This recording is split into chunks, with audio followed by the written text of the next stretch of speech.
I'm going to spend $50 billion to create 51% of the mining capacity in the world, and I'm going to steal all the Bitcoin in the world and take down the Western financial system.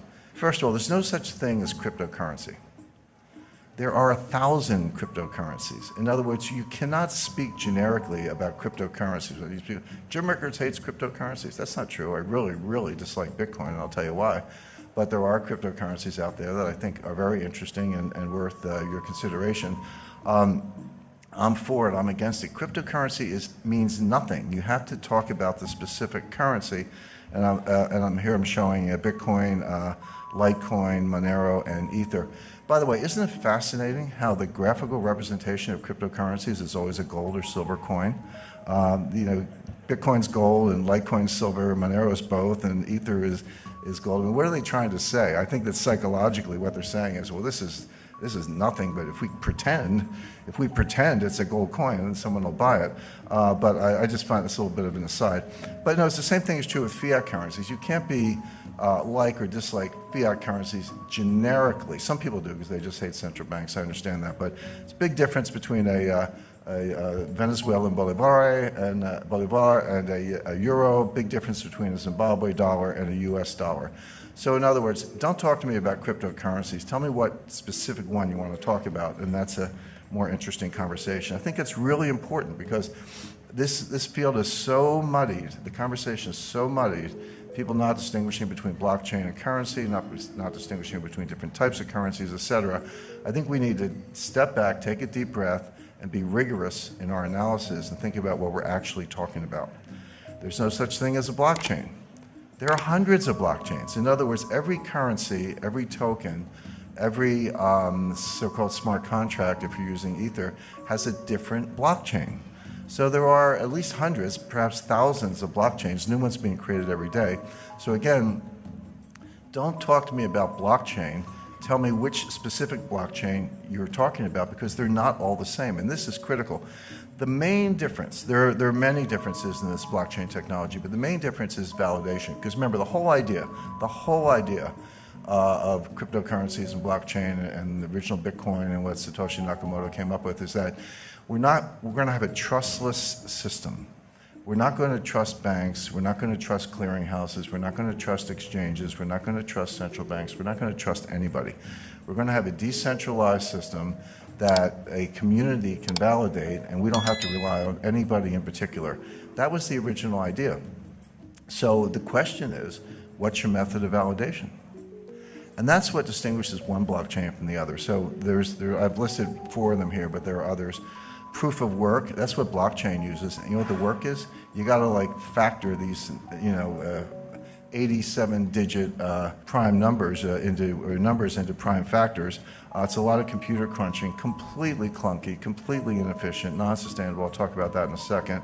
But that's Bitcoin. There's something else called proof of stake, meaning you actually, this is what Ether is based on, you demonstrate that you have a certain percentage of the processing power, so you step up based on your stake.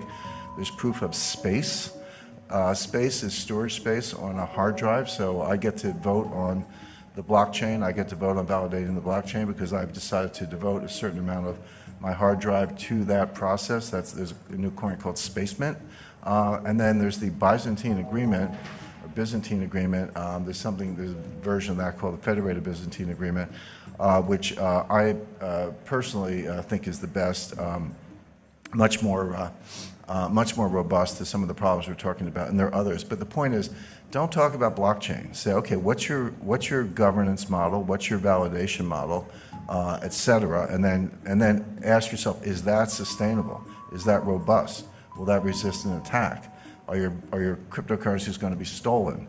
These are the questions you have to ask yourself, and there are no generic answers. So I cannot emphasize enough. Coin by coin. I hate to use the word coin, whatever, token by token, blockchain by blockchain. Be rigorous and ask yourself what's sustainable. Now, Bitcoin, Ripple, and Ether, and some of these other cryptocurrencies, not all of them, but the best known are going to fail. When I say fail, they're going to, Bitcoin might have a $200 value as a token for criminals. I think criminals and terrorists might find a use case at about $200 per Bitcoin, but they're basically not going to be anywhere near where they are today. Why do I say that? I don't want to make a claim without backing it up. The first point is they're non-scalable. Transaction times are slow, and then when you say that to Bitcoin people, they go, aha, the Lightning Network is right around the corner. You know, Lightning's going to, we'll see. You know, they said that about segregated witness. They said that about some of these other solutions. They don't seem to get community support. They keep forking the Bitcoin, meaning one day you wake up and there's 2 blockchains instead of 1, or whatever happened to that whole idea that we weren't going to have inflation, and we weren't going to pull new cryptos out of thin air. But these solutions, you have to understand what the solution is. So what they're saying is, nobody has a solution for the inherent slowness, clunkiness, non-scalability of the original Bitcoin blockchain. There's no solution for that. So when you hear about solutions, what are they? Well, what they're saying is take a bunch of transactions offline. So everybody in the room could form a group, or let's say every coffee shop in Brooklyn, New York, or every coffee shop in Vancouver could form a group. And all the people who want to buy coffee would join that group. And we would agree, so we're in our own little bubble over here, and we would agree that all of our Bitcoin transactions among each other don't go on the blockchain. They just get settled in this sort of separate cloud over here, and then we net them out. So, you know, I pay you 5 Bitcoin, and you pay the person next to you 4, and he pays the lady in the back of the room 10, and she pays me 7, and we net it out, and then periodically, and it could be daily, weekly, monthly, or whatever, we net all this stuff out, and then we take that net and we put that on the blockchain, so that the amount of transactions that have to go on the blockchain is greatly reduced. That's true. But what are we doing? We've created our own network. I got to trust the coffee shops. How do I know they're not going to steal my money? In other words, it's only a solution because you're completely negating the original idea. Oh, sure. If you want to tear up the original idea and start over, that's fine. But don't tell me you're adhering to the idea of a decentralized, trustless network, because you're not. All you've done is create another network. Somebody, you know, I get trolled on Twitter all the time. People tell me I'm an idiot and I don't know technology and all that stuff. And then my more sour moods, I tell them I was coding before they were born. But as far as some of these things are concerned, somebody said, well, you don't understand payment channels, and I actually do. And I said, yeah, I understand payment channels. We had those in the 50s. They were called party lines, which is, you know, you pick up the phone and someone's talking, you got to ask them to get off the phone so you could go. In other words, there was an AT&T network, at least in the United States, but other people could jump in on this little side thing. You know, that's all it is. These are party lines. So that doesn't work. Non-sustainable. The energy usage to solve the problem and make the proof of work in Bitcoin is now greater than the annual energy output of Ireland. Imagine taking all the electricity used in Ireland in a year, and that's how much we have to use to crunch numbers. By the way, every applied mathematician will tell you that prime factoring is a trivial problem. It's like an uninteresting problem. But it takes a lot of computing power to do it because the numbers are so big and the possibilities are so great. So we're just wasting the entire electrical usage of Ireland. In a few years, it's going to be the entire electrical usage of Japan. Who in this room thinks that governments are going to allow Bitcoin miners to use as much electricity in a year as the entire country of Japan, the 3rd largest economy in the world? That's not going to happen. You know it's not going to happen. It's not very green. It's completely wasteful. In other words, it can't happen. So that's why I say it's non-sustainable. It's going to hit a wall. Non-regulated, you know, I don't have to remind you of all the frauds, new ones popping up every day. And it's not just exchanges. How do exchanges work? Well, you know, I want to go to a Bitcoin exchange. Well, you got to go in, you got to open an account, just like Merrill Lynch or Charles Schwab, right? So, you know, or Toronto Dominion. So you go, you give me your name, your address, your social security number, your bank wire information, give them all that information, and then send them dollars. And they say, okay, you got some Bitcoin, here's your confirmation. Really? How do I know you didn't just take my dollars and send me a phony baloney confirmation? How do I know you're not, you know, a Ponzi? You're using new money to pay off the old money. How do I know you're not Bernie Madoff you know, with a computer engineering degree? How do I know you're not a bucket shop? How do I know any of those things? The answer is you don't. So good luck with that. Not to mention Bitcoin whales. They estimate there are 1,000 people who control 40% of the Bitcoin. Now you got millennials buying, 1/100th of a Bitcoin for, $10 or whatever the math is, $100. But you got these, I call them the whales, these 1,000 people who have 40% of all the Bitcoin. You don't think they have a big vested interest in keeping the price up? And you don't think they wash trade, do wash sales? So A sells to B for 10,000, B sells back for 11,000, A sells back for 12,000, B sells back for 13,000.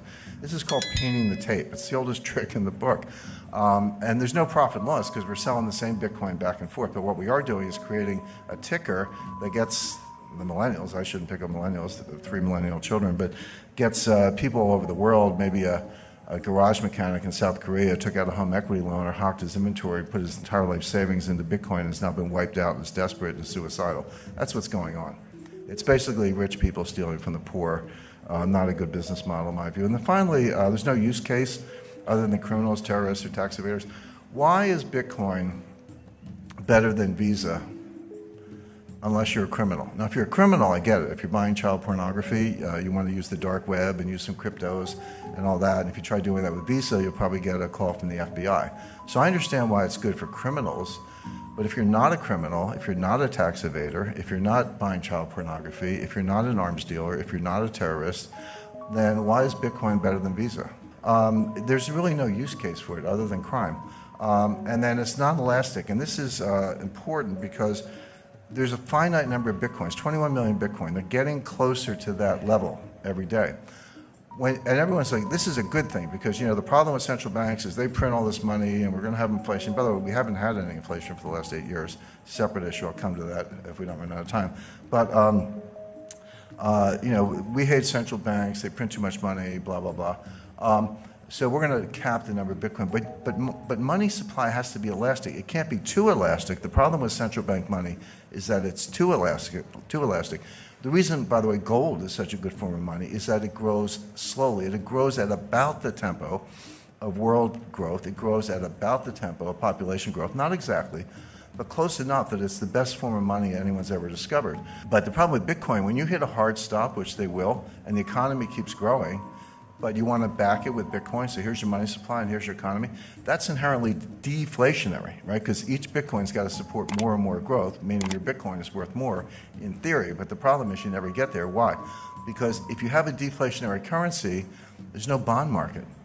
The money supply grows based on credit, based on loans, based on various forms of borrowing. The money supply is just a foundation, and the economy grows with credit. Nobody wants to borrow in a form of money that's going to be more expensive when you pay it back. I'm not talking about interest. That's always part of the equation. I'm saying the money itself is worth more when you have to pay back the loan. No one's going to borrow on that loan, therefore no bond market, therefore no viable form of money. So these are all the reasons why this is going to hit the wall.